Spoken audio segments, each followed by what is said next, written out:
Le renouvellement des associations de basketball, y compris ligues et fédérations, est au terme effectivement de cette année 2024 l'actualité essentielle. On sait effectivement que depuis quelques semaines, depuis quelques mois, un vaste processus de renouvellement des associations sportives de basketball est entamé pour terminer ou déboucher sur l'élection du président de la Fédération gabonaise de basketball. Madame, mesdemoiselles, messieurs, amis sportifs, bonsoir et bonjour. C'est selon de là où vous nous suivez et du temps que vous nous suivez. Merci de venir sur ce 12e numéro de votre émission Sport Panorama pour la 3e saison. On parlera, vous l'avez compris, de basketball avec l'élection à la tête de la Ligue de basketball de l'Estuaire qui va précéder l'élection de la Fédération gabonaise de basketball. Et à ce sujet, l'actualité fuse, les débats sont houleux et nous, TV et tous ces médias, ne voulons pas être à marge effectivement de cette forte actualité. C'est le thème de cette émission, sinon c'est la grosse thématique qui sera abordée au cours de ce 12e numéro de votre émission Sport Panorama. On aura comme invité la présidente de la Ligue de basketball de l'Estuaire, Madame Jessica Boussamba, épouse Bekale, qui va nous faire le point de son olympiade parce qu'elle a fait 4 ans, même si c'était sectionné en 2 ans. Elle sera accompagnée pour l'analyse de ce bilan de Monsieur Laurel Lemigui, qui lui est président d'une association de basketball ayant pris part aux activités de la Ligue de basketball de l'Estuaire et qui vit dans l'environnement du basketball national. Ensuite, en deuxième heure, on parlera du débat sur l'élection à la tête des ligues de basketball provinciales. On fera une réflexion, les AG électifs, pour quel profil de candidat, pour quel projet. Ce sera la deuxième thématique. On débattra avec Ambroise Amboué, lui qui est technicien de basketball, mais surtout qui est très proche du candidat Tchessambourou, de Naba Basketball Club, ça veut dire Nzanyon Basketball Association, qui sera accompagné effectivement ou qui va débattre la question avec un de nos consultants. On parle de notre jeune confrère Elvis Angouebam qui revient sur ce plateau pour effectivement décortiquer les questions liées au basketball. Merci encore de nous faire une place chez vous et assalamu alaikum rahmatullahi wa barakatuh à toute la communauté musulmane du Gabon, d'Afrique et du monde. Madame la présidente, bonsoir. Bonsoir, monsieur Wanya. Nous recevons monsieur Jessica Boussamba, épouse de Calais, on l'a dit. Elle vient de boucler un exercice de 4 ans. Vous vous sentez bien? Parfaitement bien. Ça a été les 4 ans. On sait que vous n'êtes plus candidate à votre succession, vous l'avez dit. Donc c'est une information, surtout qu'on connaît désormais les candidats à la tête de la Ligue de basketball de l'Estuaire. Ce fut quand même un exercice assez fastidieux. Alors 4 années de passion, mais également de difficultés. Mais je pense que ma satisfaction est d'avoir pu accomplir ce pourquoi j'ai été à la tête de cette ligue pendant 4 ans. Merci madame. À côté de vous, on aura monsieur Lionel Lemigui qui lui est président de Gold Spirit Basketball Association. Bonsoir monsieur. Bonsoir monsieur Gibril. Merci d'avoir accepté notre invitation.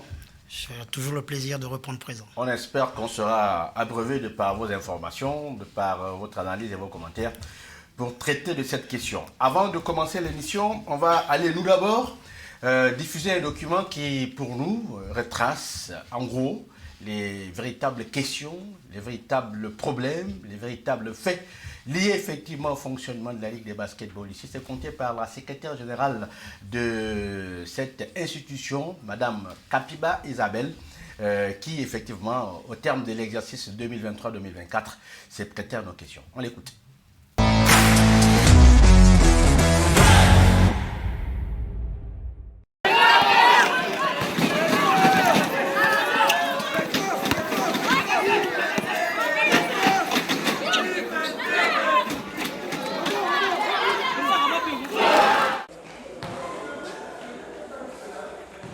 God willing. La volonté de Dieu. Qu'est-ce que ça veut dire? Ça veut dire la volonté de Dieu. Vous terminez quand même la saison ou alors les 4 saisons sur des auspices, des bons auspices ou bien quelle est votre impression, votre point de vue au nom effectivement de la Ligue? Pour une première fois, pour la majorité d'entre nous, je veux dire qu'on termine quand même sur une bonne note. Cette année vraiment a été, je pense qu'elle a été la plus difficile. Hein, de toute cette dernière année-là, vraiment 2024, 2023, 2024, elle était vraiment difficile pour nous parce que cette année, vraiment, on n'a pas eu de sponsor. C'était difficile. Cette année était difficile. C'est vrai, il y a eu quelques erreurs qu'on a reconnues, mais l'erreur est humaine. Et c'est difficile de savoir que la volonté est là. Et de voir que les personnes qui vous sabotent, ce sont des anciens basketteurs, parce que je suis une ancienne basketteuse aussi. Ce sont des gens qui ont joué au basket, que vous avez même trouvé, quand vous avez appris à jouer au basket, vous avez trouvé certains. Vous voyez que ce sont des gens qui vous sabotent. On a l'impression qu'ils vous sabotent, qu'ils ne veulent pas que les choses se fassent bien. Alors qu'on a essayé de faire les choses bien. On a quand même 10 catégories cette année. Ce n'est pas donné à tout le monde. On a combien de licenciés? On a créé, il y a beaucoup de choses qui ont été créées. Nos petites catégories ont plus de 20 matchs dans les jambes. On a joué un championnat Supra, aller-retour, 9 mois de championnat. Qui a fait ça? Oui, il y a eu des couacs, c'est normal, l'erreur est humaine, on apprend tous les jours. Ouf, on est vraiment fatigué parce que ça a vraiment tiré en longueur. Malgré les péripéties, malgré les embûches, par la grâce de Dieu, on a pu terminer cette saison enfin aujourd'hui. On a vu que chez les jeunes, c'était allé plus vite, mais chez les élites, ça a quand même pris beaucoup de temps. Oui, ça a pris beaucoup de temps parce que notre chef, la fédération, il y a des compétitions qui sont organisées et nous, on ne peut pas empiéter sur les programmes de la fédération. Et en dehors de ça, les clubs, quand les clubs ne payent pas, c'est difficile d'avancer parce qu'il faut payer les arbitres, il faut gérer tout un championnat et on n'a pas eu de subvention cette année. Sponsor, pas du tout aussi. Donc pour la Supra, c'était vraiment difficile. Une finale d'âme qui ne s'est pas bien achevée, avec un goût d'inachevé, la formation de relais qui n'est pas venue, qu'est-ce qui s'est passé? Nous sommes au regret de savoir que Relais n'est pas venu, alors que nous faisons la promotion du basketball féminin. Il y a eu un malentendu au départ parce que le président de Relais, je pense qu'il n'a pas compris les termes. Il n'a pas bien, moi je veux dire qu'il n'a pas bien lu son règlement. Qu'à cela ne tienne, nous on n'avait pas mis les filles à l'intérieur parce qu'on fait la promotion du basketball féminin. Quand on a programmé la première finale, nous l'avons appelé et nous lui avons expliqué que non, les filles n'étaient pas à l'intérieur parce qu'on fait la promotion du basketball féminin, mais le reste des équipes, plus que vous devez payer d'abord pour que les équipes puissent continuer, mais les filles n'étaient pas à l'intérieur.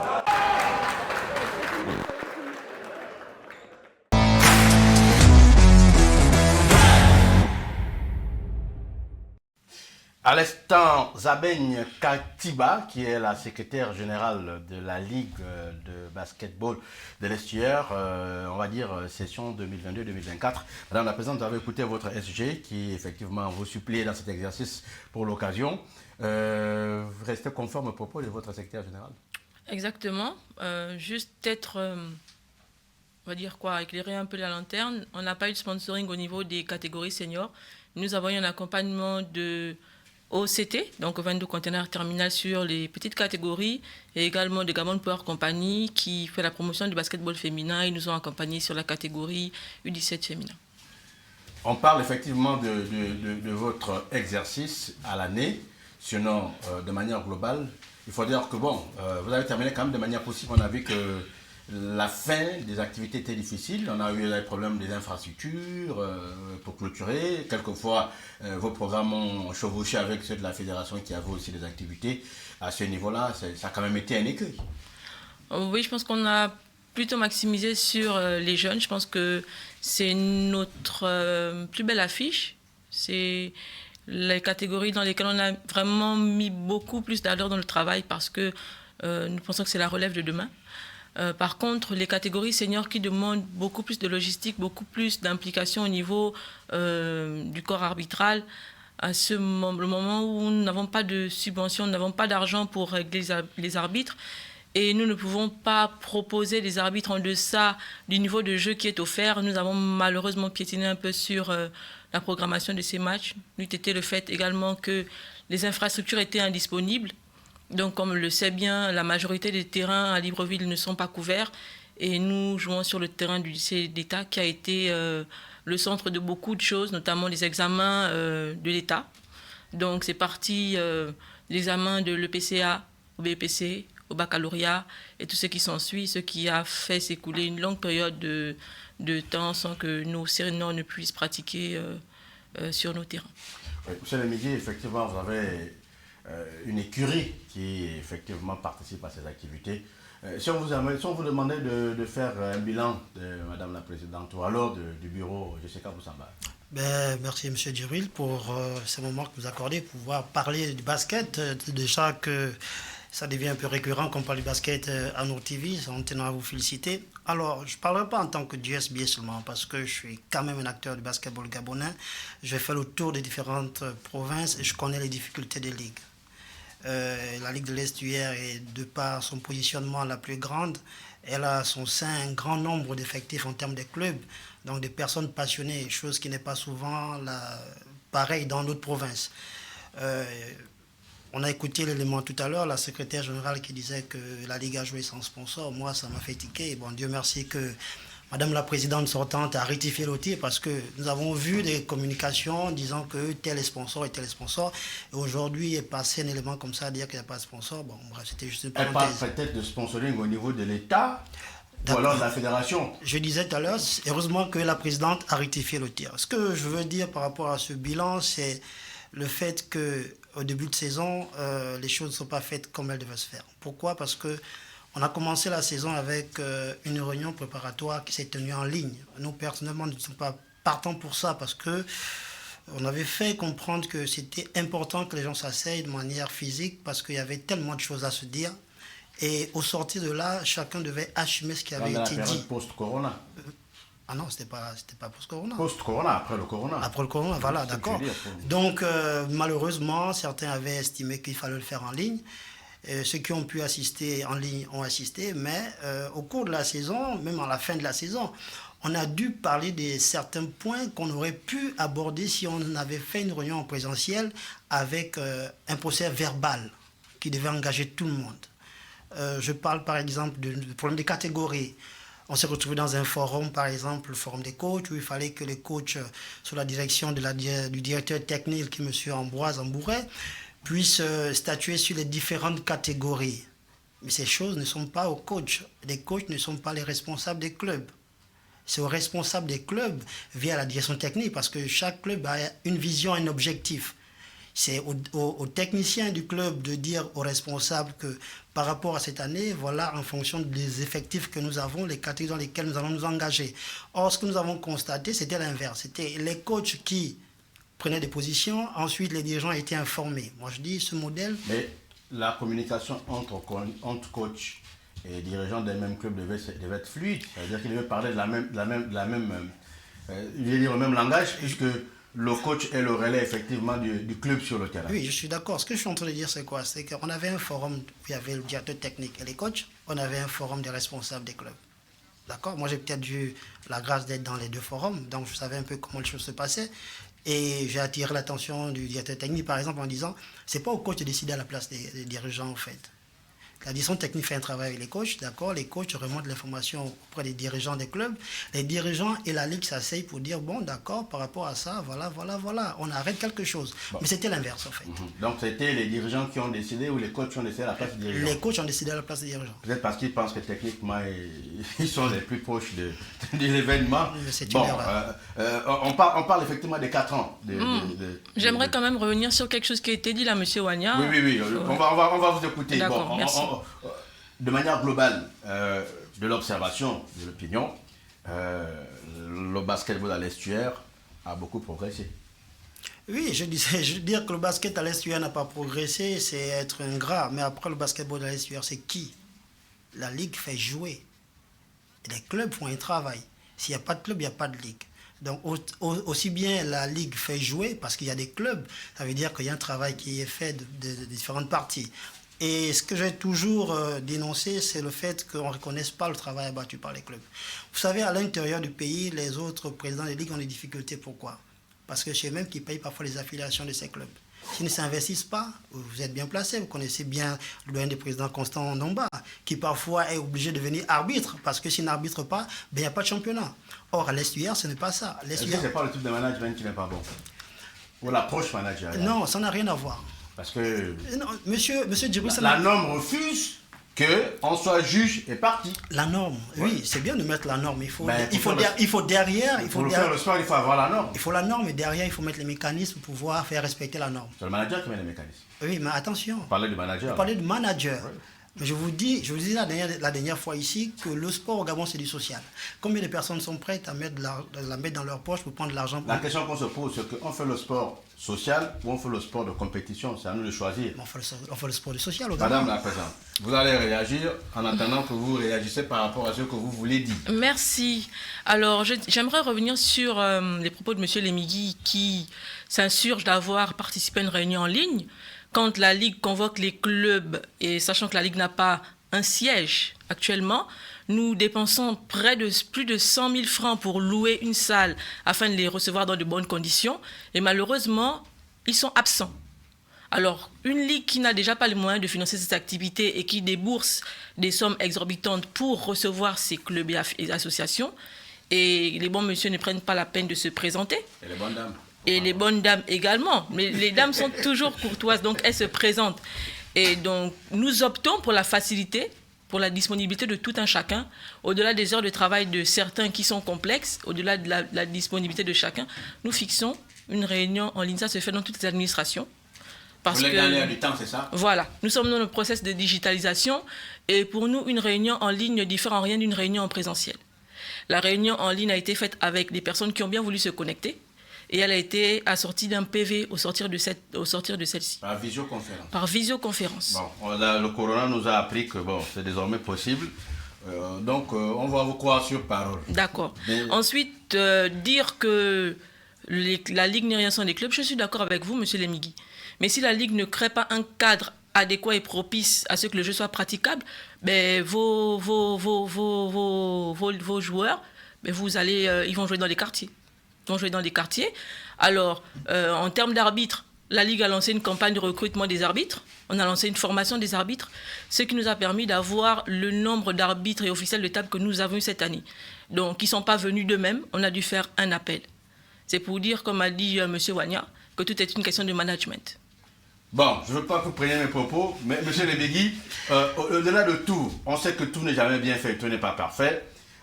Au niveau des licenciés, votre institution provinciale reste une référence malgré tout. Il faut quand même dire que pour nous qui lisons les rapports et qui observons sur le terrain, il y a quand même une avancée au niveau du nombre de licenciés, de la pratique, de la manière, du niveau de la compétition, mais surtout que ces derniers temps, les SUR désormais se positionnent parmi les clubs majeurs de l'environnement du basketball national. Les SUR a toujours été. Oui, oui. C'est pas nouveau. Oui, oui. Et je peux même dire que l'Est a baissé. Un moment, il fut contesté par Manga. L'Est a baissé. Qui est champion du Gabon? Oui, mais je crois qui est champion du Gabon? C'est pourquoi je dis que l'Est est en train de se remettre. C'est Gladiator qui est champion du Gabon. Vous rappelez que malgré le fait que Gladiator soit champion du Gabon, la coupe a été remportée par Manda Basket. Donc la coupe du Gabon. Voilà. Donc l'Est aujourd'hui peine. Ce n'est pas la coupe du Gabon. Il y a une différence entre la coupe du Gabon qui est une compétition statutaire et la Yuzu qui n'est pas statutaire. Non. Gladiator est vainqueur et champion de la Yuzu. Le vainqueur de la coupe du Gabon, c'est MDA Basket. Oui. C'est la raison pour laquelle ils vont à la compétition internationale. Et l'année dernière qui était vainqueur? Et l'année d'avant qui était vainqueur? Non, c'est l'Estuaire, on a compris. Voilà, c'est l'Estuaire. Donc vous ne pouvez pas vous prétendre. C'était Gladiator. Je suis désolé. C'était Gladiator. On ne peut pas prétendre dire que le basketball de l'Estuaire a baissé. C'est faire preuve d'ingratitude et de médisance. Il y a le championnat national des jeunes. Oui. Si on prend par exemple les 4 dernières années, qui gagne le championnat des jeunes? Qui domine sur le championnat des jeunes? La difficulté, c'est que on joue en jeune, c'est positif. Oui. Mais après, il faut évaluer sur les joueurs qui terminent la formation. Parce que c'est bien de former, mais au finish. Voilà. Quand on regarde, par exemple, les Gabonais qui sont désormais à l'étranger en matière de basketball, bon, le quota quand même, c'est pas que je suis l'avocat de l'Estuaire. Mais vous en avez. Donc, disons les choses comme elles sont. Non, on dit les choses comme elles sont, mais lorsqu'on fait faire un bilan, il faut pas seulement regarder les seniors, il faut regarder les U16, les U18, filles, garçons. Mais vous avez faire un bilan. Je voulais juste vous dire que maintenant, à part si vous me dites que votre bilan est orienté uniquement chez les seniors. Surtout que ces catégories-là n'existaient pas tant que ça avant. Faire une observation. La performance, selon ce que nous savons, la performance chez les jeunes permet juste d'évaluer le niveau. Mais quand on est chez les jeunes, on participe pour mettre pour faire, on va dire comment faire matérialiser, sinon pour rectifier les fondamentaux qui au finish doivent payer en élite. Je prends l'exemple par exemple, Espoir Basketball Club était l'exemple de club qui a commencé avec une génération de jeunes des U14 jusqu'en senior, jusqu'à ceux qui sont représentés en Coupe d'Afrique avec les internationaux. Ça veut dire que la formation a permis d'avoir l'élite. Entre-temps, ce n'est pas pour remettre en cause le travail qui s'est fait en province. Mais en province, à l'intérieur du pays, il y a encore des choses à faire. Moi, je prends par exemple le petit Samba, qui était au Bénin, dans le camp. Bon, aujourd'hui, il est perdu. En temps, il doit avoir 18 ans déjà. Voilà. Donc, c'est pas mauvais chez les jeunes d'avoir des bonnes performances, mais le plus important, c'est de permettre à ces jeunes-là de poursuivre la formation. Ah bon, à mon avis, c'est un avis que je donne. Maintenant, vous, le technicien, vous allez nous dire en plus. Monsieur Djibril, vous savez, j'ai pour habitude de dire le sport au Gabon, c'est du social. Alors, si aujourd'hui, Espoir, vous avez dit Espoir commençait avec les U14 et tout le reste, mais je peux vous dire depuis 4 ans quelle est la vision d'Espoir. Espoir, aujourd'hui, depuis plus de 4 ans, est dans un sport d'élite. Parce qu'ils ont déjà le bassin. Ils sont dans l'élite. Pourquoi? Ils ont décidé de faire un choix par rapport aujourd'hui aux opportunités qu'offre par exemple la Basketball Academy, la BOL. Ils se disent, aujourd'hui on met les moyens pour la BOL. Vous avez des clubs qui vont se dire, nous on s'investit dans la formation. C'est pourquoi je disais tout à l'heure, si on doit faire un bilan, il faut qu'on tienne compte de toutes les composantes. Je suis d'accord avec vous. L'intérieur du Gabon, par exemple, eux, ils vont se dire, nous, on s'accentue sur les petites catégories. Parce que, certainement, ils n'ont pas les moyens de pouvoir gagner la Coupe du Gabon et aller jouer la BOL. Donc, tout est question d'orientation qu'on se donne. Donc, dire que le bilan a été positif au niveau de l'Est-UR parce que seulement on regarde... Je n'ai pas dit le bilan positif. Non, je n'ai pas dit vous. Non, voilà. Dire comme ça, parce qu'on regarde seulement les grands, je dis quelque part, c'est tuer le sport des petites catégories. Madame la Présidente, petite catégorie, pourtant ça joue chez vous, petite catégorie. Alors, il y a même eu un process mis en place pour imposer au club senior d'avoir une formation, donc des petites catégories, ce qui n'a pas au départ plu à certains, et aujourd'hui ils se retrouvent tous dans l'engouement. Nous avons la preuve avec les 2 représentants de Don Bosco qui sont actuellement en Côte d'Ivoire. C'est le fruit du travail de la Ligue de basketball de l'Est-UR. Je tiens également à préciser qu'il n'y a pas de basketball social, ça n'existe pas. Parce que je ne vous apprendrai pas, monsieur Lemigui, que même dans le social, il y a toujours quelqu'un qui paye. Ce qui va vous surprendre, c'est qu'en fait, la part d'engagement des seniors est un peu plus élevée, parce que ce qu'ils payent permet d'assurer les petites catégories, de promouvoir le basketball des petites catégories. Et donc, dans le social, on parle de social quand on ne dépense rien. Tu ne peux pas mener une activité où tu dépenses des sous. Je prends l'exemple, cette année, on a eu 7 millions de dépenses budgétaires en termes de paiement des perdièmes des arbitres. Avec 7 millions de francs, monsieur Lemigui, je ne vois pas comment je fais dans le social. Je suis désolé. Mais madame la Présidente... Bon, on a compris que les affaires sociales du sport, c'est toujours un coût. Il y a toujours quelqu'un qui paye derrière. Mais qui paye le plus, sur fait? C'est la question que je voulais poser. Bon, madame, qui paye le plus chez vous? Bon, déjà, dans votre action sociale. Dans mon action sociale, s'il fallait compter, monsieur Lemigui, je ne pense pas qu'on devait avoir des activités cette année. Vous n'avez pas répondu à la question. Oui, je réponds parce que qui paye le plus? Nous tous, nous payons. Nous payons de notre temps, nous payons de notre argent, nous payons de notre expérience. Et dans tout ça, ce qu'il faut retenir, c'est pas l'argent. C'est pas l'argent qui évalue ce que l'on dépense. C'est ce que l'on offre. C'est ce que l'on pose comme cadre. C'est de là qu'on doit évaluer ce qui est fait. C'est pas sur un financement. Parce que si tu vas tabler, tu vas prendre 12 millions, ça va te sembler extrême. Mais il faut regarder le travail qui est fait. Madame la Présidente, en tout cas, globalement, les rapports sont positifs selon l'opinion. Bon, alors, selon les chiffres, pour moi, c'est un rapport positif. Maintenant, si les émotions le disent autrement, on a 986 licenciés. Vous les avez pris à combien? Nous les avons pris, on était à 500, voire 600. Donc, vous avez fait un bond de près de 300 licenciés en 4 ans. Oui. C'est chiffré, c'est ça, mathématique. C'est ça, 300 et poussière. D'accord. Football féminin, excusez-moi, je suis un footballeur à la base, je suis un sportif dans l'esprit. Nous savons, tout comme ceux qui décident sont des footballeurs. Alors, basketball féminin, voilà. Basketball féminin, bon, on a vu les catégories mortes, voilà, exactement, et c'est une des missions que je me suis donnée. Et je suis satisfaite aujourd'hui de voir ce que je vois sur les terrains, notamment avec la formation des clubs comme Don Bosco, comme Ngang Soldier qui sont à féliciter, comme Tama aujourd'hui qui s'y met avec les élites, parce qu'effectivement, ce sont des jeunes qui ont été encadrés dans les petites catégories, et au fur et à mesure, elles progressent. Et c'est ça le process. D'accord, on a compris, on constate, hein, juste pour le ratifier, que le football féminin, le basketball féminin, excusez-moi les basketteurs, le basketball féminin a fait un bond vers l'avant, et en légère, pour être rigoureux comme vous, et en légère progression. Avant de revenir, je vais reposer cette question. Monsieur Djibril, vous êtes passionné du sport, de votre, on va dire comme ça, connaissance de la chose. Qui paye le plus entre les clubs et la Ligue? Les clubs sont censés payer le plus parce qu'ils sont pérennes dans la durée, normalement. Merci. Et les non, bureaux, je vous en prie. Non, je réponds pour d'accord, argumenter. D'accord. Et les bureaux directeurs, comme ils sont passagers, et au basket, c'est encore plus incongru parce que c'est 2 ans. Donc, un club peut mettre son plan décennal sur 10 ans et atteindre ses objectifs, ce qui ne pourra pas facilement être le cas pour une ligue parce qu'enchaîner 5 mandats, c'est compliqué. C'est pourquoi beaucoup parlent d'Olympiade pour permettre au moins d'avoir 4 ans au premier mandat et aérer les choses pour que le projet d'activité soit le plus étendu possible. Mais bon, on espère que les choses entreront dans l'ordre et puis que les ligues, parce que les ligues de l'estuaire, normalement, doivent avoir beaucoup plus de temps. Surtout pour le basketball, qui est un sport qui doit être en développement. Beaucoup de gens s'intéressent au basket. On a vu récemment monsieur Ojuri qui est arrivé pour tenir un camp.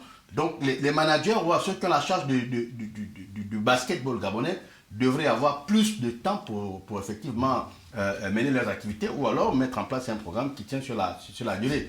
Le Gen of Africa, selon les informations, a été approché il y a 2 ans. C'est 2 ans après qu'ils sont venus. Ça veut dire que mettre les choses en place, ça prend du temps. Tout à fait. Ça prend vraiment du temps.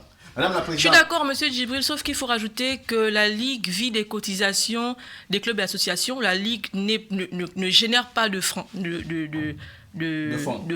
Voilà. La Ligue vit des cotisations des clubs et associations, donc c'est normal que les clubs payent. C'est pas nouveau.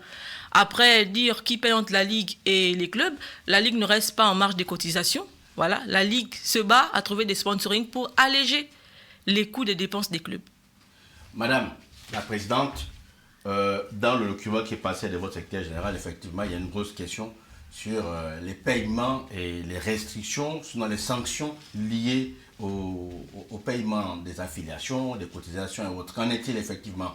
La dernière fois, on était sur le débat concernant Relais et la question revient elle est très récurrente. Je vais vous éclairer. C'est pas M. Lemigui qui me parle, qui va me démentir. Mais M. Lemigui qui est là sait très bien qu'il n'aurait même pas pu jouer cette saison parce que il n'était pas en règle financièrement. Et ça date depuis l'ère de M. Bonango, 2018. M. Lemigui n'a jamais été à jour de ses paiements. Ah bon? Le président Bonango lui a tendu la main. Une fois que ses intérêts ont été brisés, il a vilipendé. Et aujourd'hui, c'est ce qui se passe actuellement avec l'Alibab. Alors, M. Lemigui, qui est ici présent, qui a vanté ses mérites en tant qu'encadreur, en tant qu'arbitre, s'est permis pendant la saison de porter main à un arbitre. C'est qui lui a valu le coût d'une sanction. La sanction est assortie d'une pénalité financière. De combien? 50 000? De 300 000, si je me souviens. Quand c'est grave. Que M. Lemigui s'est vanté sur les Est-ce réseaux. Que les 300 000 sanctions sont réglementaires? Ça a été on va dire comment? Ça a été traduit en conseil de discipline et la décision en sort.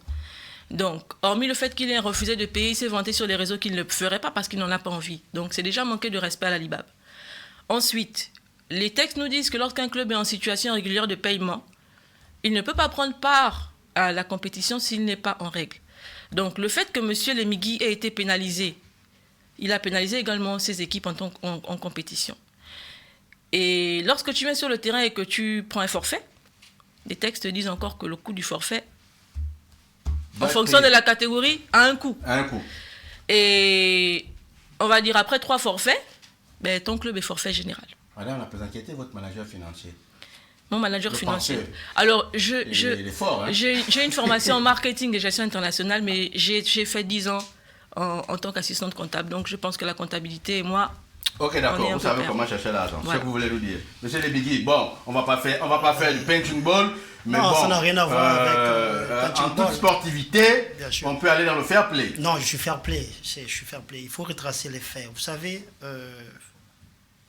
c'est pas depuis le mandat de Bonancourt d'Orlan que le club dont j'ai la gestion a des problèmes avec la Ligue.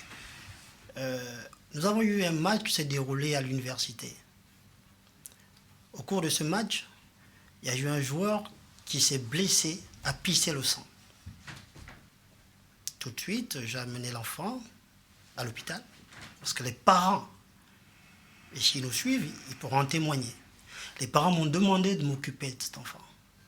La responsabilité du club. La responsabilité du club. Ce qui est tout logique. On a signalé l'incident au responsable des compétitions, M.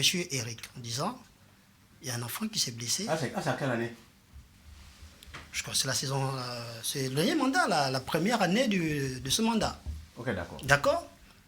J'ai amené l'enfant à l'hôpital militaire. 2020-2022. Oui, 2020-2022. J'ai amené l'enfant à l'hôpital d'Ovendo. L'enfant était interné, j'ai appelé les parents sont venus, on a réglé les premières factures. Jusque dans la nuit, j'étais en contact avec lui. Pour dire, écoute, voilà ce qui s'est passé, comme ça. Il m'a dit, ok, au fur et à mesure que vous avancez dans les démarches, tiens-nous informés pour que nous... Vous parlez de qui, là? Je parle du responsable des compétitions, donc M. Eric. De la Ligue? De la Ligue de l'Estuaire. Et puis après, l'enfant sort de l'hôpital, les parents, on a géré tout ce qu'on a géré, et puis les parents me mettent la pression. Ils disent, monsieur, il faut aller jusqu'au bout de la procédure. Sinon, nous, on va faire des problèmes à la Ligue. J'ai dit, on n'avait pas besoin de le faire. J'ai saisi la Ligue. L'enfant s'est blessé au cours d'une rencontre? Au cours d'une rencontre. Okay. Après, on va me dire, oui, l'assurance n'a pas pris en charge parce qu'on n'avait pas déclaré avant, on n'avait pas fait ceci. J'ai dit non. Lorsque l'incident s'est passé, lorsque j'ai amené l'enfant à l'hôpital, je vous ai averti. Vous m'avez demandé de faire ça, que j'ai fait. Bref, je ne rentre pas dedans. Alors, vers la fin de la saison, je crois qu'on est tombé d'accord pour qu'on gère la chose à l'amiable, à part si je me trompe. Donc, je me suis engagé auprès des parents à rembourser tout ce qu'il fallait rembourser de manière financière. En tant que club responsable? Je l'ai fait. D'accord? Et puis, avant le début de la saison, on a commencé à se prendre la tête. D'ailleurs, lorsque je dis, pour nous, une réunion de début de saison en vidéoconférence, pour nous, on n'est pas d'accord. Parce qu'on estime qu'on a trop de choses à se dire. Et de la même façon, on parle en présentiel, c'est pas la même lorsque nous sommes en vidéoconférence. Il faut qu'on se voie les yeux dans les yeux et qu'on se parle les yeux dans les yeux. La présidente a dit que souvent, quand on vous appelle, vous venez pas. Non, mais non, on a toujours été présent. Le quorum n'est pas souvent atteint. On a toujours été présent. Après, il faut se poser la question. Lorsque vous appelez des gens à une réunion et ils ne viennent pas, pourquoi ils ne viennent plus en fait? Ça, c'est la question qu'on doit se poser également. C'est comme lors d'une assemblée générale. Si vous faites une assemblée générale et que vous avez 2-3 clubs sur 26, ça veut dire qu'il y a un problème. Faites attention à ce que vous avancez comme Madame, s'il vous plaît. Ça veut dire qu'il y a un problème. Alors, on s'est pris la tête là-dedans par rapport à ces situations. Après, on est revenu sur les bons sentiments. Le directeur technique de la Ligue, Ambroise, également appelé M. Olimbo, parce que c'est M. Olimbo qui coordonnait les choses depuis un moment. D'accord? Donc, on a fait ce qu'on avait à faire. Et puis, ils ont dit, bon, pour que vous commenciez, vous devez payer votre affiliation, vous devez faire ceci, vous devez faire... On a dit, OK, on va le faire. Donc, vous n'avez pas payé pour aller vite, parce qu'on est pris par le temps, parce que vous considérez que la Ligue vous doit, par rapport au traitement de votre joueur, oui, que c'était un incident. Oui. Et c'est pour cela que vous avez aussi agressé. Oui. C'est pour ça que vous avez agressé l'arbitre. Non, ça c'est notre problème. L'arbitre m'a insulté devant mes joueurs. Cet arbitre, c'est un jeune arbitre qui m'a insulté devant mes joueurs. Et je ne l'ai même pas agressé. Non mais monsieur, je ne l'ai même pas agressé. Et vous savez, le sport, c'est aussi ça, c'est l'émotion. C'est l'émotion. C'est l'émotion. Mais il faut dire que malgré ça, d'accord, Laurel Emigui a été suspendu. D'accord? C'est Laurel Emigui, pas le club. Vous pourriez tuer une vocation à l'arbitre. Laurel Emigui a été sanctionné. Donc la personne, pas le club. Il était dit que si je ne payais pas, d'accord, je n'assistais plus au match. Ce qui est étrange, c'est que les jeunes ont continué à jouer jusqu'à un moment. Et puis, il arrive comme ça qu'on dise qu'ils ne jouent plus. Peut-être parce qu'on vous allez se tenter. Non. C'était clair. C'était soit je paye pour revenir sur le terrain. Si je ne paye pas, je ne viens plus. Non, mais peut-être que vous faire jouer, c'est vous donner l'espoir. C'est vous donner l'espoir de vous voir payer. Vous savez, moi j'ai une logique. Je paye ce que je comprends. On a compris. Madame la Présidente, Monsieur Lemigui, peut-être au nom de certains clubs, parce que je crois qu'il y a beaucoup de clubs qui sont dans sa situation, ils payent ce qu'ils comprennent. Donc ça veut dire que votre pédagogie n'est pas forcément comprise par tous vos clubs. D'accord, je prends un exemple. Alors, cette année, on a eu un joueur de Nobosco qui a eu une fracture au nez. L'incident a été relevé sur la feuille de match. La Ligue a pris en charge 7 enfants jusqu'à opération. Et aujourd'hui, son nez est intact. Pourquoi pas celui des GSP? Parce qu'on ne peut pas rembourser une dépense dont on n'a pas les justificatifs. On ne peut pas payer sur la base de paroles et de dire. Il faut un justificatif. Il y a une procédure. La Ligue hospitalière, c'est ça? C'est ça. La Ligue n'est pas une personne physique, c'est une entité morale. La Ligue paye une assurance auprès d'une compagnie d'assurance. Il y a une procédure à respecter. Il y a des délais de traitement de procédure. Donc vous n'allez pas venir m'apporter une facture, je prends un exemple de 500 000 francs, quand j'ai payé près de 800 000 francs à l'assurance, et venir dire que je dois rembourser alors que vous n'avez pas transmis le document relatif à l'incident dans les délais. À ce moment, ça ne relève plus de notre responsabilité, ça relève de la responsabilité du club. En outre, pour jouir des grâces de l'assurance que paye la Ligue, il faut bien payer ses frais d'adhésion, parce que dans les frais d'adhésion, il y a des frais relatifs à l'assurance. Donc pourquoi vous voulez être soigné, être traité, alors que vous ne payez pas ce pourquoi vous devez payer pour être assuré? C'est notre responsabilité d'assurer la compétition. Bien sûr, oui, la compétition est assurée. Si vous acceptez de faire jouer quelqu'un, ce qu'il est sous le coup de votre assurance. Exactement. Et l'assurance, on la paye comme sans subvention. Ben, s'il joue, c'est que vous avez accepté. C'est avec les cotisations. Et tout est calculé. calculé. Vous avez accepté de faire du social. Alors, on a fait du social auprès des jeunes parce qu'on ne veut pas voir les jeunes errant dans la rue à faire n'importe quoi.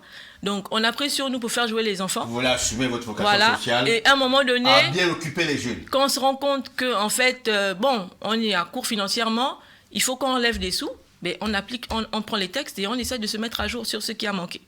Est-ce que l'exercice ne voudrait pas que vous décidez de faire appliquer à temps pour que les incompréhensions appliquer à temps, en fait, la vérité, c'est qu'on essaie de se mettre à la place des clubs. Autant c'est pas facile pour nous de lever des fonds. Autant tous ne voient pas la chose de la même manière. Autant pour eux, ce n'est pas facile. Et ça, je ne me cache pas de le dire. Autant pour eux, ce n'est pas facile. Mais ce qu'on demande, c'est le respect. Ce qu'on demande, c'est de l'honnêteté. Il y a des clubs dont je ne vais pas citer le nom, qui ont joué près de la mi-saison sans rien payer. Parce que sur la base de la confiance, on leur a permis de jouer. Ça ne coûte rien à un club de se rapprocher de la trésorerie et de faire comprendre ces difficultés financières, comme l'a fait M. Lemigui, sur un document, donnant une date de paiement. Ce qui serait encore bien, c'est de la respecter. Pourquoi elle n'a pas été respectée? Bon, elle dit que vous n'avez pas respecté... Parce que vous êtes un récidiviste. Vous n'avez pas respecté votre parole sur le chronogramme des paiements. Non, c'est pas vrai, monsieur Djibril, c'est pas vrai. On va clore le débat du paiement, M. Lemigui, parce qu'on sait que le débat n'est pas clos. On sait que d'ici quelques jours, le débat risque de revenir parce que le dossier basketball n'est pas encore bouclé. On va revenir, le plus important c'est de jouer. On va retenir quand même que ça a joué. De là le tout. Non, je ne suis pas en train de dire que ça n'a pas joué. Ça a joué, mais quelque part, il faut dire qu'on a tué... on a tué quelques vocations, je m'exprime. On a eu en début de saison avec la direction technique, parce que la direction technique a organisé des rencontres. Direction technique nationale ou provinciale? Direction technique provinciale, dirigée par M. Ambroise. On a organisé quelques rencontres à Lyobi où on s'est un peu tiré, mais c'était ça au fait le but, c'était tirer pour tomber d'accord. On a parlé par exemple de la catégorie U19 chez les filles, on a parlé de la catégorie U17, on a dû faire un choix, si je me trompe, pour me corriger, il a fallu faire un choix. D'où on a privilégié une certaine catégorie et donc certaines filles n'ont pas pu jouer. Vous voyez? Or, on aurait souhaité que la Ligue et les clubs s'asseyent. Les clubs étant ceux qui ont les personnes physiques, donc les joueurs, disent, lorsque nous regardons la moyenne de filles, d'accord, l'âge varie entre 12 et 14 ans, donc pour nous on peut penser jouer dans cette catégorie. Or, lorsque c'est l'inverse, où vous avez M. Olimbo qui vient et dit c'est telle catégorie qui joue, les autres ne jouent pas, vous voyez quelque part, ça brise certaines filles. On a compris. On est pris par le temps, Madame la Présidente. Votre impression par rapport à vos 4 ans passés à la Ligue de basketball de l'Est? Alors, c'était 4 ans pas de peine. Bon, on a peiné surtout sur les financements, on a peiné sur les infrastructures parce qu'il faut avouer que on n'a pas assez d'infrastructures dans la circonscription de l'estuaire et celles qui existent ne sont pas forcément aux normes. Donc, malgré tout, on essaie de faire avec ce qu'on a. on a peiné sur les paiements. Cette année, on a essayé de mettre en place un système de pressoir, comme je disais, pour inciter les clubs à être réglo sur leurs cotisations et sur leurs engagements. Et je pense qu'on s'en sort plutôt mal. Là, on part de près de 13 millions de dettes à 3 millions cette année. On est fiers du travail que nous avons accompli. Le regret, c'est de constater tout simplement que les personnes qui nous entourent ne comprennent pas forcément le cadre qui les représentait. Pensent que tout est gratuit et que nous faisions dans la cupidité. Je ne sais pas dans quel but. Le regret également, c'est peut-être de partir sur ce sentiment d'incompréhension ou encore de conflit, c'est ça? Pas de conflit, mais dire que en fait, les 4 ans n'ont pas été ce que je pense. Le basketball a régressé. Quand on a des chiffres, quand on a une communication, on a des éléments qui nous permettent également de montrer cette performance-là, ça fait un peu preuve d'ingratitude. Merci Madame la Présidente. On va repartir en image, regarder un document pour nous permettre de sortir, qu'on va analyser derrière. Le document va se présenter. On va aller avec Sharon Nonga pour regarder le document et puis on va le commenter ensemble.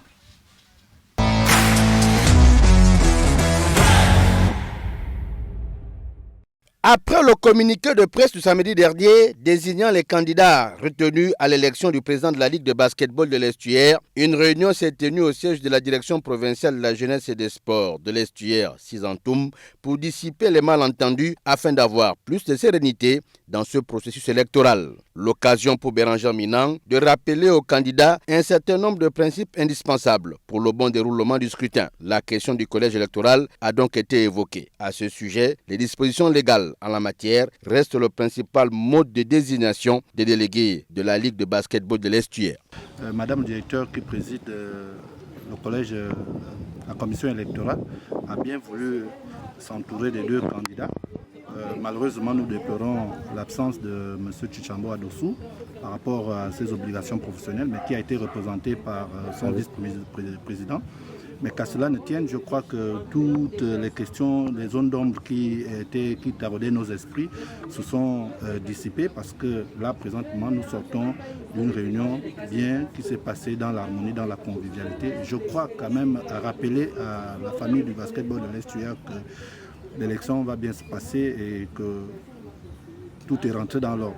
Les 2 listes conduites respectivement par Florine Evung Azizé, épouse Chua, et Claude Michel Tchissambo Adossou sont en campagne depuis samedi 19 octobre conformément au chronogramme. Ce sera donc une confrontation d'idées autour des projets RED et Nkao Ninkao. Nous sortons d'une longue séance de travail qui nous a permis d'aplanir toutes les zones d'ombre qui planaient autour de l'élection. Nous avons eu la chance d'être entourés de personnes, notamment la directrice provinciale, qui nous a prodigué de sages conseils pour la suite des événements. Nous allons nous battre sur le terrain avec nos armes, c'est-à-dire aller vers les clubs afin de présenter notre projet, de défendre notre projet et de conserver nos valeurs. Nous sortons de là vraiment satisfaits pour les conseils parce que nous sommes venus là pour écouter, pour prendre plus de connaissances dans ce domaine et comme elle a dit, que le meilleur gagne. Nous sommes déjà en campagne, nous allons sur le terrain parce que le travail se fait sur le terrain. Le collège électoral est donc convoqué pour élire le futur président de la Ligue de basketball de l'Estuaire le samedi 26 octobre 2024.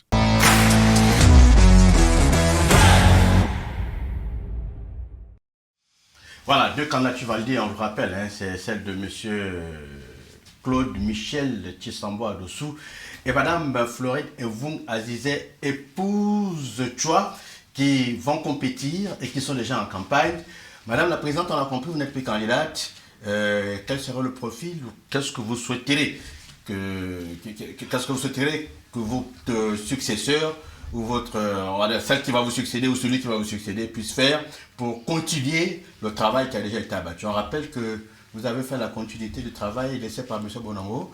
Et on va aussi remercier l'initiative de votre système de communication qui a permis d'avoir des rencontres de basketball en ligne pour que tout le monde puisse apprécier et savoir de soi le véritable niveau du basketball gabonais par le truchement de la Ligue de basketball de l'Estuaire. La communication par ma voix vous adresse ces félicitations parce que il y a beaucoup d'organisations sportives qui ne le font pas. Maintenant, c'est des atouts que vous avez laissés, c'est un patrimoine que vous avez laissé. Quelle est votre volonté ou quel est votre souhait par rapport à tout ce qui reste comme héritage? Mais moi, je pense que quand on vient succéder à quelqu'un, on n'efface pas le travail qui a été fait, on l'améliore. Vous avez dit que le président Bonongo, à qui j'ai succédé, a fait un beau travail dont j'ai pris la relève et j'ai amélioré ce qui était déjà acquis.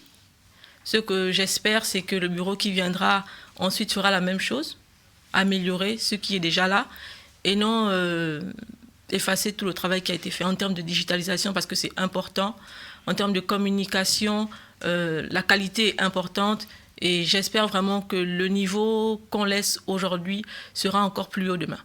Merci Madame la Présidente. Monsieur Lemigué, on va terminer avec Madame la Présidente, on a un dernier vœu à lui faire. Les 4 ans sont terminés, il va falloir se donner un nouveau challenge. Votre vision? Écoutez, on a eu la grâce peut-être avant les autres de recevoir les deux candidats, d'accord? On a écouté les différents projets et on a également émis des propositions, suggestions par rapport à l'avenir du basketball. Une question. Oui. Vous avez insisté sur les cotisations, les affiliations? Oui, il faut que les gens comprennent ce qu'ils payent. Lorsqu'on comprend ce qu'on doit payer, on paye. Ok, d'accord, on a compris. D'accord. Alors, nous, on a déploré, d'accord, le fait que des matchs se soient joués parfois dans des terrains qui n'étaient pas forcément meilleurs que ceux que certains clubs ont. On a émis le vœu de voir les matchs se jouer chez nous à Likwala. Malheureusement, ça n'a pas été possible. Nous avons été agréablement surpris et c'est une belle chose de voir des matchs se jouer à Naba. Nous avons vu le public autour du terrain de Naba. C'est également dans cet esprit que nous avons souhaité que ceux qui ont des terrains puissent recevoir, afin de pouvoir amener les communautés à s'identifier derrière les clubs. Donc on espère que le meilleur projet va gagner et qu'ils comprendront que lorsqu'on est à la Ligue, en fait, on n'est pas dictateur, mais on est là pour servir le basket. Donc on doit tenir compte de ce qui existe et voir comment on peut aller de l'avant. Votre candidat est dans votre cœur. Madame, oui. Un schéma, un croquis du futur président de la Ligue de basketball de l'Estuaire? Alors, aucune idée.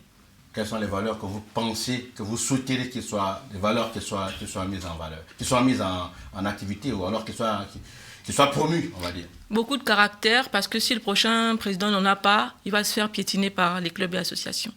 Et ce n'est pas ce qu'on veut pour un manager. Il y a l'écoute, et ensuite il y a les moyens de mettre en pratique ce que l'on veut.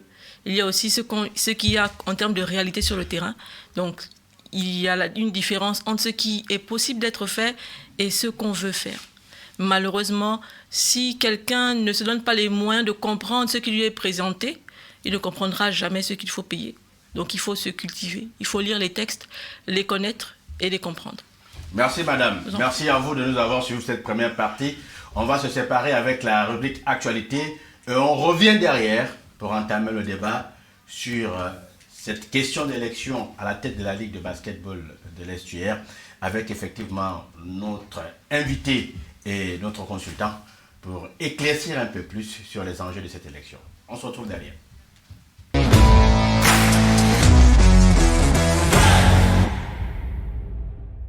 Cette assemblée générale ordinaire de la Ligue universitaire des sports de l'Estuaire était l'occasion de dresser le bilan des activités de la saison écoulée et prendre le cap pour le compte de l'année 2024-2025 pour une reprise effective dans les brefs délais du championnat universitaire. Nous sommes réunis en date de ce jour à la faveur d'une assemblée générale ordinaire. Et donc à la suite de cette assemblée générale, 5 points ont été inscrits à l'ordre du jour. L'appel des membres. Après l'appel de membres, nous avons la présentation des nouvelles activités, donc des nouvelles disciplines. Il y a les conditions de participation, donc les nouvelles conditions de participation, mais aussi le moment pour nous de faire le bilan de la saison écoulée. Cette rencontre d'échange et de partage a fédéré plusieurs structures de différents établissements d'enseignement supérieur de l'Estuaire. Ce sont les universitaires eux-mêmes qui se battent tant mieux que mal pour la réussite de leurs activités à travers les associations sportives et donc à travers les directeurs des grandes écoles et les recteurs des universités. Au moment où le championnat national de football se pointe à l'horizon, les présidents des clubs et sélectionneurs gagneraient à jeter un regard particulier sur ce championnat qui est à sa 2e édition. Durant une journée entière, le challenge de détection d'athlétisme a tenu en haleine les invités et personnalités de la localité présents au stade du lycée Monseigneur Jean-Baptiste Adiwa.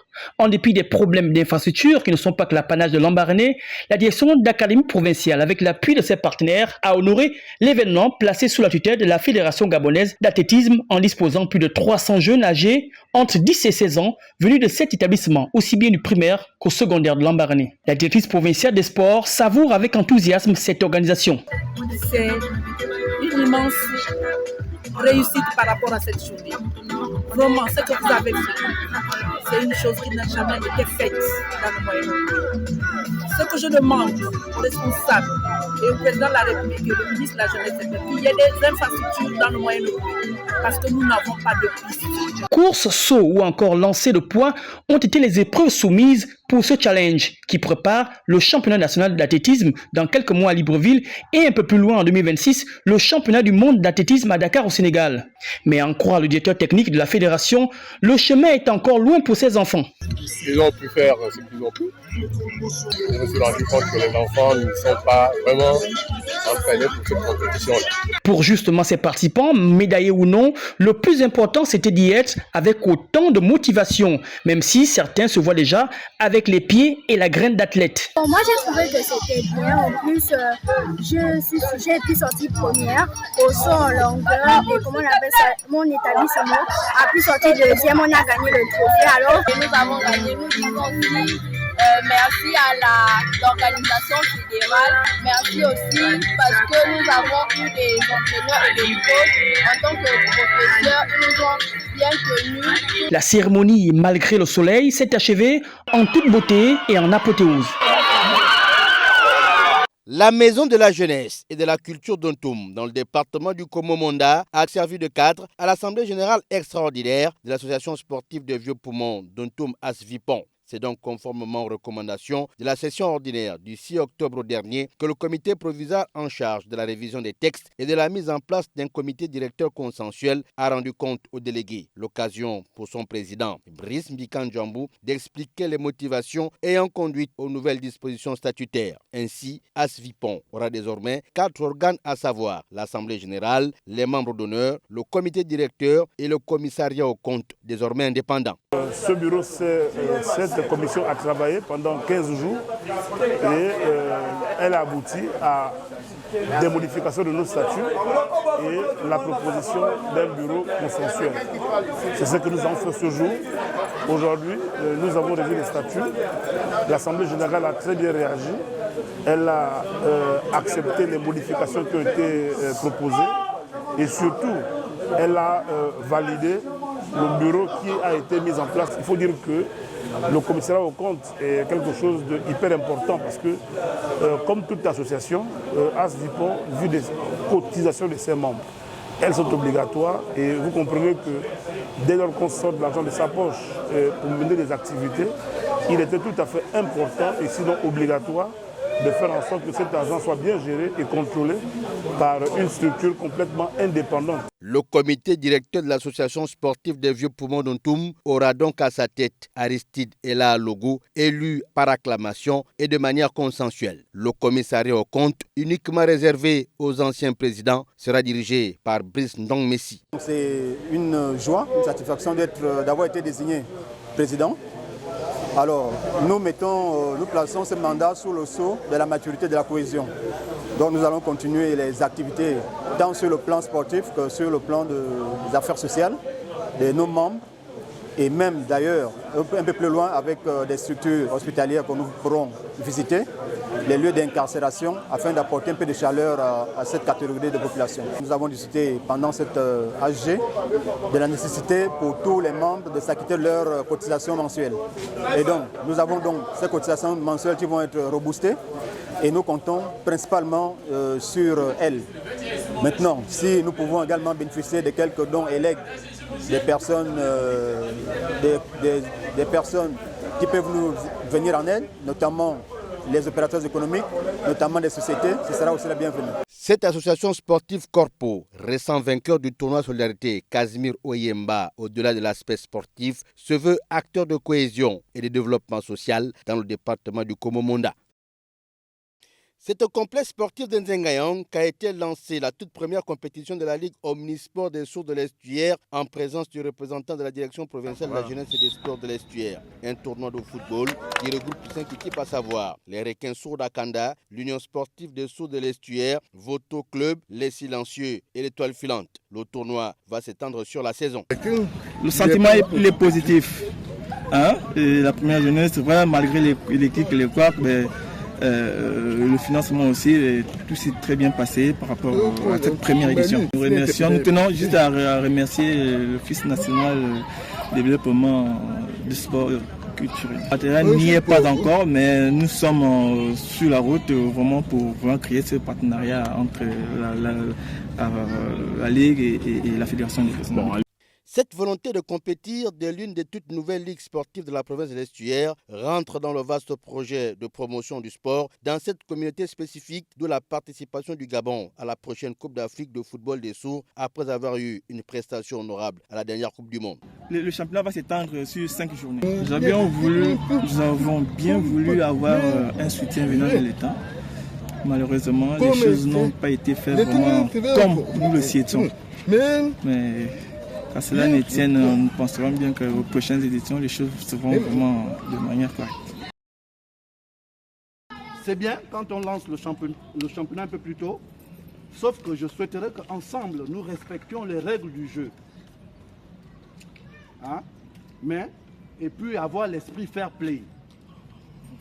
L'autre t'a taclé, s'il n'a pas fait exprès, tu le relèves encore et tu dis pardonne-moi. C'est comme ça que ça se passe.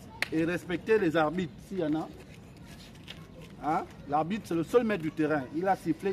Il n'y a pas de... Non. C'est bon? Je suis content encore pour vous. Merci beaucoup. Après sa victoire, 3-0 face à l'Union sportive de Sourds de l'Estuaire, les Requins Sourds d'Akanda sont en tête du classement avec 3 points, suivis de Voto Club et des Silencieux qui se sont neutralisés. 0 but partout.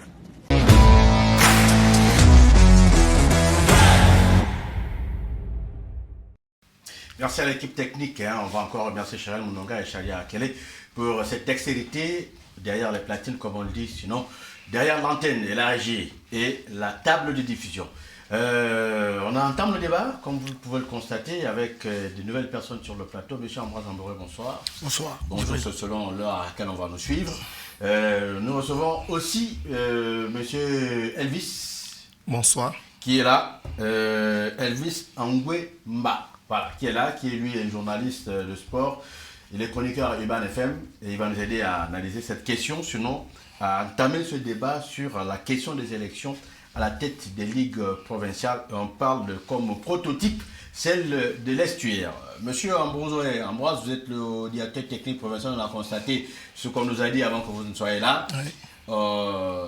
L'élection à la tête de la ligue de l'Estuaire est un aspect important pour vous. Et comment appréciez-vous l'environnement qui est autour effectivement de cette élection, en tenant compte du fait que beaucoup d'autres ligues ont déjà précédé à l'exercice? On parle de l'Ogooué Maritime, du Haut-Ogooué, de l'Ogooué Vino, du Welentem et de l'Ogooué Lolo. Djibril, merci. Déjà, c'est normal, l'engouement qui se trouve autour de l'élection du nouveau président de la Ligue de l'Estuaire, parce que c'est déjà la plus grande ligue, d'accord, avec beaucoup plus de licenciés. Et cette ligue a été mise en avant avec le bureau sortant, plus la direction technique que je représente aujourd'hui. Donc il y a des maths, il y a tout ce qu'on a vu de manière digitale au niveau des réseaux sociaux. Donc il est normal que les gens ont cette envie de vouloir venir venir prendre le fauteuil de président. Mais comme on dit, c'est pas qui veut, c'est qui peut. Merci. Monsieur Elvis, l'enjeu est là.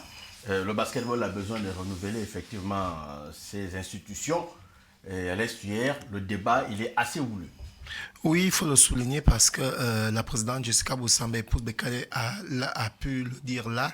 Lorsqu'elle est arrivée à la tête de cette ligue, il y avait près de 500-600 licenciés. Elle a mené, après 2 exercices de mandat, jusqu'à 900. Donc on espère que le prochain bureau va nous amener à près de 1000 licenciés et que tout va très bien se passer. Et c'est normal que l'enjeu puisse avoir ce carnaval-là parce qu'on parle quand même de la plus grande ligue de basketball dans le pays. Vous comprenez que l'estuaire est abritant la capitale Libreville, c'est forcément là qu'il y a les meilleures installations et il y a un peu plus beaucoup de monde.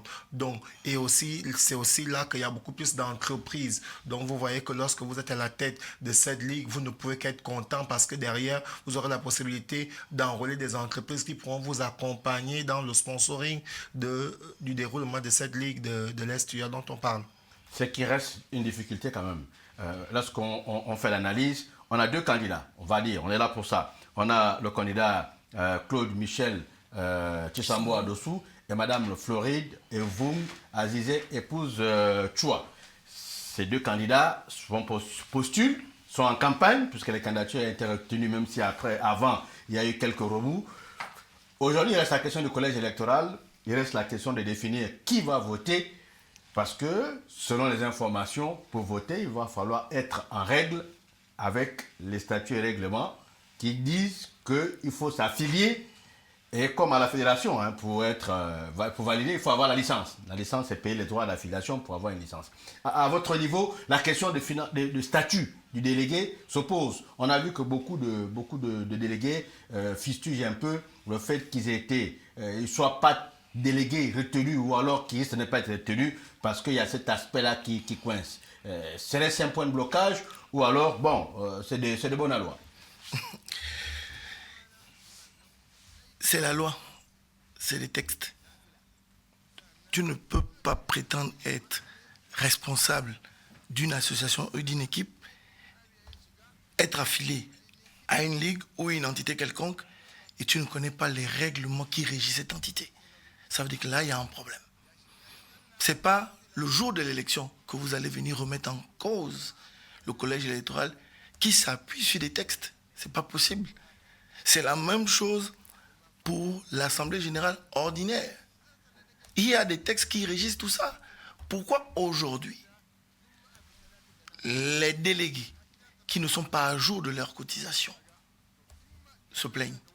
Mais que diront ceux qui sont à jour de leur cotisation? Bon, on a dit que, précédemment, avant vous, on a dit que le basket est une activité sociale. Ouais, bon, il faut souligner qu'il y a 26 votants, si on s'en tient à ce qui s'est fait au passé, et ce sont les clubs et les associations affiliées de la Ligue qui vont voter. Maintenant, après, derrière, on sera en assemblée générale. Est-ce qu'il y aura évidemment une partie où ils ne vont pas s'apaisantir de façon directe pour imposer que c'est uniquement les associations et les clubs affiliés qui ont cotisé? Parce que là, on est en pleine élection. Mais l'affiliation, c'est une cotisation.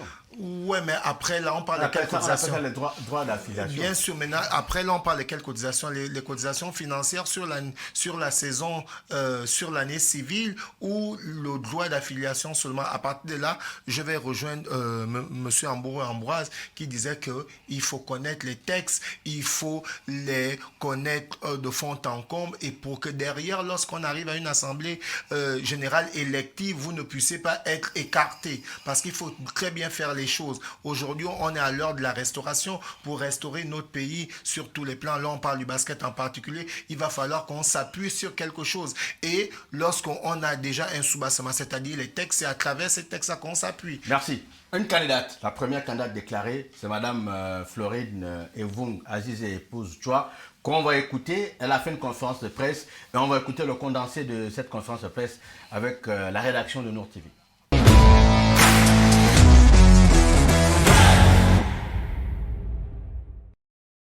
Le 26 octobre, la Ligue de basket de l'Estuaire connaîtra son nouveau président. C'est ce qui justifie les sorties répétées de Florine Evung Azizé, épouse Nchoua, en dénonçant le fonctionnement du bureau sortant. L'ancienne secrétaire générale veut refaire le basketball de l'Estuaire à travers le projet RAID, à savoir réconciliation, attaque, initiative et développement. Aujourd'hui, il est primordial pour moi d'apporter un changement, mais surtout d'amener une nouvelle ère, un nouvel air frais au niveau du basketball dans l'estuaire.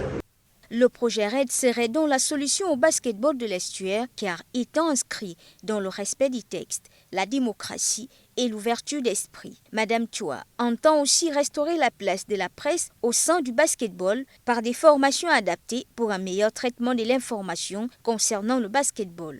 Le programme RED il consiste essentiellement à réconcilier les acteurs, à attaquer les mentalités pour que ça puisse changer, à initier des engagements, à initier des méthodes de formation et à développer le basket au sein de notre province.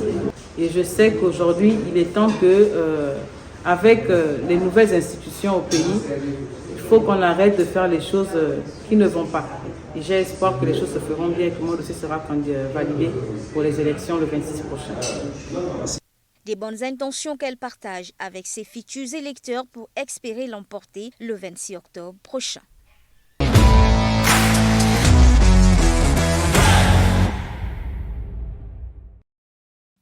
Voilà, on vient de regarder ce document. Monsieur Ambroue, rapidement, c'est une bonne pointure. Elle a l'expérience pour avoir été secrétaire générale de la Ligue. Elle est présidente de commission à la Fédération gabonaise de basketball.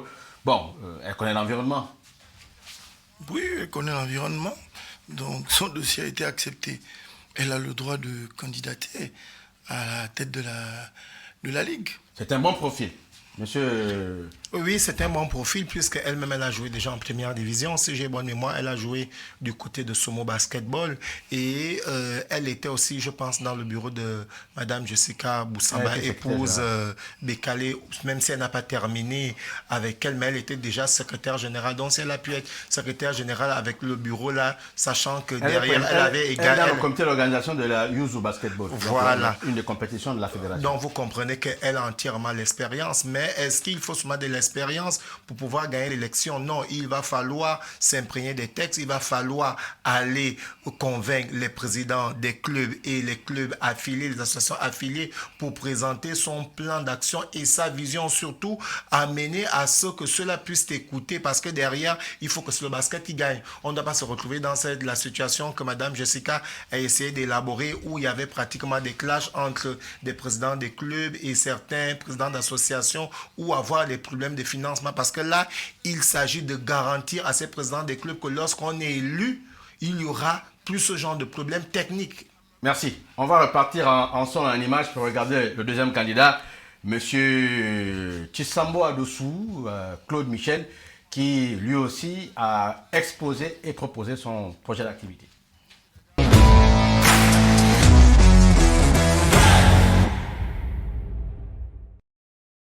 C'est au cours d'une conférence de presse tenue le 18 octobre 2024 dans les locaux de l'Agence nationale de promotion des investissements du Gabon que Claude Michel Tshisambo Adossou et son équipe ont fait savoir à la presse nationale leur ambition de briguer un mandat à la tête de la Ligue de basketball de l'estuaire. Pendant cet échange, le candidat a décliné les grands axes de son projet, dénommé Kao ni Kao, qui signifie en langue omienais une démarche progressive et structurée.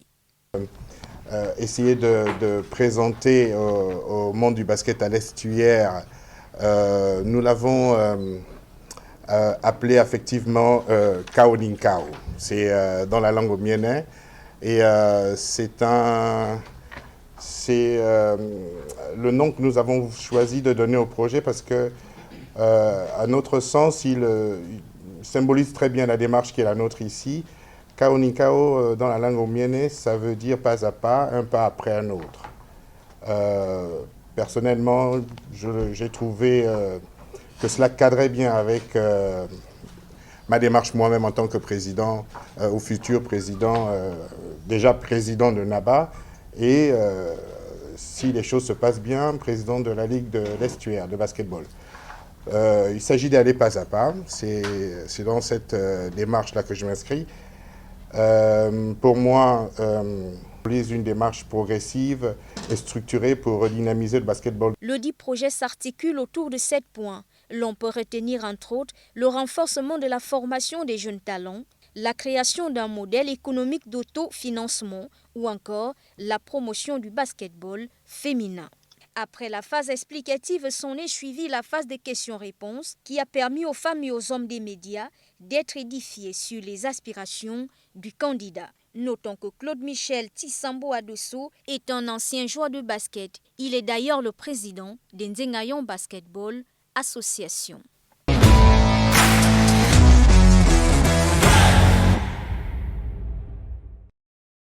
Oui, M. Ambroise Ambouroué, on a les deux candidats désormais. Les dés sont jetés. Il va falloir désormais que les délégués se mettent en branle pour effectivement choisir le meilleur profil. La question du basketball, c'est que le niveau managérial, quand même, il faut l'accepter, et à un certain niveau qu'il va falloir maintenir. Bien sûr, mais le candidat Tissambo, il a la NABA et tout le monde voit ce que la NABA fait. Ça fait qu'il présente déjà on va dire quoi, un certain caractère en termes de gestion. Parce que, hormis le côté championnat, où ces équipes participent, et ces équipes, ce n'est pas des moindres, parce qu'en U19, son équipe est championne de l'Estuaire, son équipe première division est vainqueur de la Coupe de la Ligue, finaliste malheureux en championnat. Chez les filles, elles ont tout gagné, elles sont vainqueurs de la Coupe du Gabon, elles sont championnes de l'Estuaire. Donc, l'ANABA fait ses activités extra. Donc vous comprenez qu'il y a un homme qui est là, qui manage une équipe et qui a démontré sa capacité à pouvoir vendre le sport, protéger les jeunes, essayer de promouvoir la discipline autrement dans un quartier, et pas des moindres, le plus grand quartier, on va même dire, du Gabon. Donc il essaie de faire en sorte que les jeunes soient occupés de manière saine et que le basket se joue. Vous rappelez qu'il a une infrastructure. Oui. N'empêche qu'il a une infrastructure. NABA, la NABA, c'est quoi? Vous l'appelez NABA Stadium, c'est ça? Oui, NABA Stadium. C'est un nom qu'on a donné là provisoirement parce que, de manière franche, on n'a pas encore baptisé ce terrain. Merci. N'empêche que pour l'élection, c'est les arguments qui peuvent prévaloir, comme cela ne peut pas. C'est les délégués qui vont décider. Tout dépendra de son... En fonction de leurs aspirations. Oui, c'est pourquoi je dis tout dépendra de son équipe de campagne. Comment ils vont présenter le candidat. Parce que tout part de là. C'est le directeur de campagne, ses colistiers et lui-même le candidat qui doivent se mettre sur le terrain et présenter qui il est. Parce que bon, c'est quelqu'un qu'on a l'impression qu'il est méconnu du public. Mais vous n'avez pas besoin de le voir. Si on entend parler de la NABA, c'est qu'on entend parler de Michel Koudadossou. Donc moi je pense que les délégués qui vont voter doivent s'appuyer sur l'existant, ce qui se fait, pas ce qui s'est fait seulement. Parce que c'est une espèce de continuité. Il faut faire, il faut continuer à faire. Quand tu aimes le basket, on continue, on ne baisse pas les bras. Merci. Monsieur Elvis, comment apprécier ces deux candidatures? Il va falloir avoir un manager pour poursuivre ce qui a déjà été entamé. Bien sûr, bien sûr. Là, on rentre dans une opposition où on a deux candidats différents. On a une dame et un homme. On a une dame qui est connue, plus connue pour la génération des années 80 et des 90 au New Basketball parce qu'on l'a vu évoluer du côté de Sumo Basketball et on l'a vu au deuxième mandat de Jessica Boussamba, épouse Bekale. Maintenant, on a Claude Michel Adossou que beaucoup ne connaissent pas, mais lors de la conférence, qui nous a présenté sa personne et qui nous a fait savoir qu'il est aussi ancien basketteur. C'est vrai que derrière, il a fait carrière à l'étranger avant de rentrer au pays et aujourd'hui, il ne suffit plus de demander à savoir qui est Claude Michel Adossou, puisque lorsque vous voyez la NABA, c'est directement lui la NABA. Et comme l'a souligné Ambroise, avec ce que la NABA fait depuis pratiquement 2 ou 3 ans, on a déjà une certaine idée du candidat, parce que comme il a relevé, elles sont qualifiées pour aller jouer le premier tour de la bolle, les filles de la NABA Basketball qui ont remporté la Coupe du Gabon, parce que quand vous remportez la Coupe du Gabon, que ce soit chez les hommes ou chez les dames, vous êtes directement qualifié pour aller jouer le premier tour de la bolle, mais aussi à travers un peu les sorties que la NABA fait. On a pu le voir le week-end dernier à partir de la sensibilisation sur Octobre Rose et les cancers féminins. C'est dire qu'aujourd'hui, le personnage n'est peut-être pas connu, mais les actions qui sont menées par la NABA, ça veut tout simplement dire que c'est lui qui est derrière, parce que c'est lui le président de la NABA. Donc du coup, les présidents des clubs et les clubs affiliés qui vont devoir choisir qui sera le prochain président de la Ligue de basketball de l'Est, à savoir entre Florine Azizé et Claude Michel Adossou, ils ont du pain sur la planche parce que derrière ces deux calibres où chacun a son couloir et on espère vivement que le meilleur choix se fera à travers ces délégués. N'empêche que pour la Fédération gabonaise de basketball, on avait l'APB de Mme Kota qui avait mené beaucoup d'activités et qui avait terminé le mandat avec beaucoup de récriminations. On a la Back League de M. Aseko Willy qui a mené beaucoup d'activités avant de venir aux affaires, mais qui à la fin s'est avéré comme étant une question problématique. La question que l'on se pose, pour parler de M. Adossou, est-ce que toutes les activités menées avant, ce n'est pas juste des opérations de charme et qu'arrivé à la gestion, on aura des problèmes? C'est la question qu'on se pose. Ça peut être à justice au vu de l'expérience. Maintenant, Floride qui arrive, elle aussi, elle est on va dire qu'elle est dans l'environnement, elle est dans la chaîne managériale de la fédération et même elle a été de la Ligue. Est-ce qu'aura-t-elle les moyens nécessaires pour garder et maintenir le niveau laissé par l'équipe précédente? Là est toute la question. C'est à ces interrogations que devraient effectivement se prêter les différents délégués pour trancher juste et choisir la personne qu'il faudra à la tête du basketball. On va se séparer pour dire que bon, au finish, qu'est-ce qu'on va retenir pour ce 26 octobre? Bon, on va retenir 2 candidats qui vont se battre pour l'élection, pour le fauteuil de président. Maintenant, comme je disais tout à l'heure, tout va se dessiner sur l'existant. D'accord? Qu'est-ce que ces candidats ont fait? Et qu'est-ce qu'ils continuent de faire? Je pense que tout va se dessiner parce que ce n'est pas seulement une question de charme.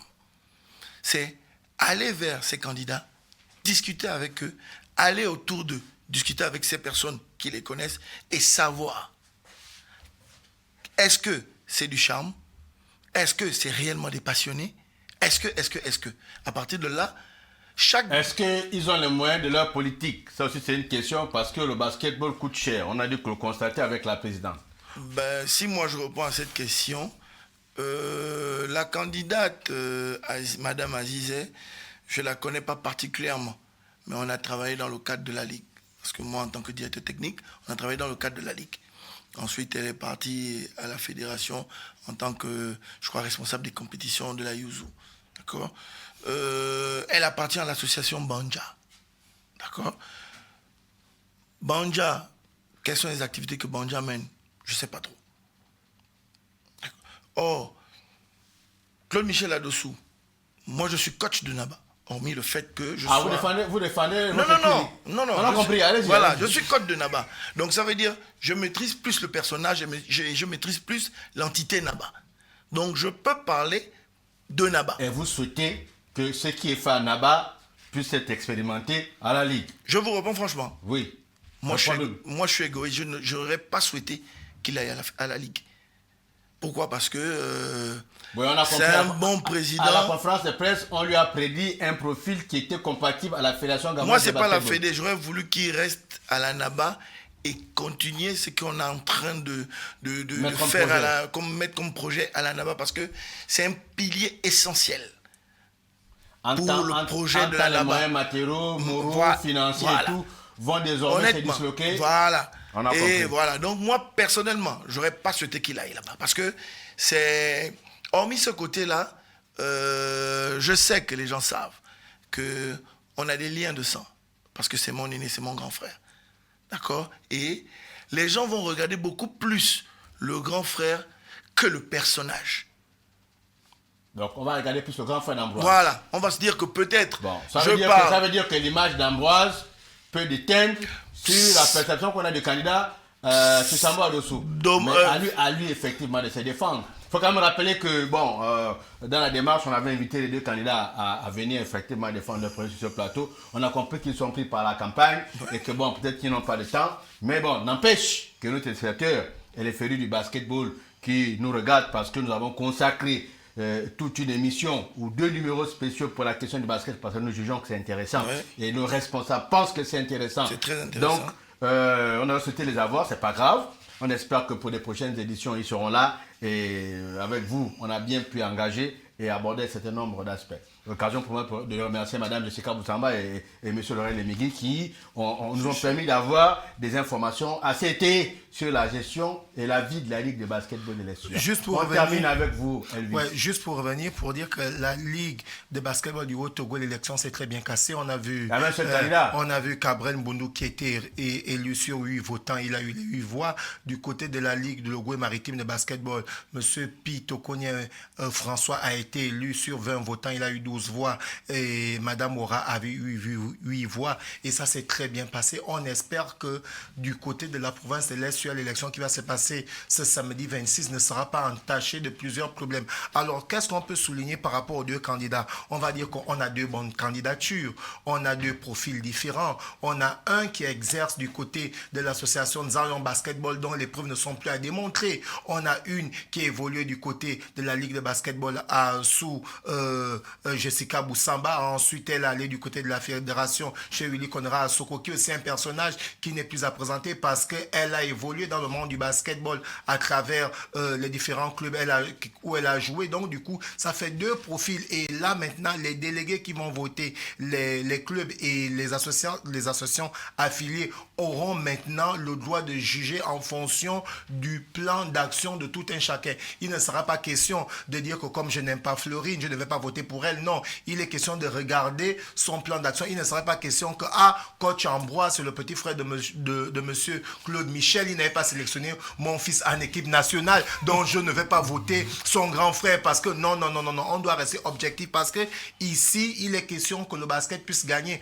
On a pu le voir comment Jessica Boussamba l'a démontré que lorsqu'elle est arrivée, qu'elle avait pris la tête de cette ligue, monsieur Bonango avait laissé pratiquement 600 affiliés et elle en a amené à 900. Donc, il est question pour nous que celui qui va passer demain à la tête de la Ligue de basketball de l'Estuaire puisse nous amener près de 1500 affiliés et certaines questions doivent être réglées, notamment les questions de paiement des affiliations des clubs. Il faut amener une politique un peu plus souple pour permettre à ces présidents des clubs qui ne sont généralement pas accompagnés pour qu'ils puissent évidemment bénéficier de le sponsoring qu'ils vont apporter et pourquoi pas amener aussi une grande politique d'assurance des jeunes parce qu'on a pu le voir dans le plateau où on a eu des joueurs qui se sont blessés. Donc derrière, il va falloir aussi amener un management sur le plan de la couverture médicale et tout cela avec un grand management. Donc on va souhaiter bonne chance aux deux, à Florine Azizet et monsieur Claude Michel Adoussou et que le meilleur gagne. Merci, que le meilleur gagne, c'est le mot de fin de cette émission. On va remercier nos équipes techniques qui se sont mobilisées et qui effectivement nous ont permis d'avoir un peu plus de temps. On va remercier Fleury Asiondo qui a assuré les cadres, Germine Ngolet Samba qui a assuré le montage de vos documents qui ont été diffusés. La régie d'antenne a été assurée par Shadia Akele, que j'appelle affectueusement ma fille. Cheryl Mununga a assuré la réalisation, le son qui a été mené de main de maître par Djibril Djambera, qui vous permet de suivre cette émission sur les 85.fm Nour Radio. Et puis, la production est assurée par la rédaction de Nour TV. On va dire merci au Conseil supérieur des affaires islamiques qui supervise toutes ces activités. On se retrouve la semaine prochaine avec le même sourire. Vous n'aurez pas votre réplique Un sport, une histoire pour des questions de temps, mais on vous promet que la semaine prochaine, on sera là avec nos répliques. À la semaine prochaine.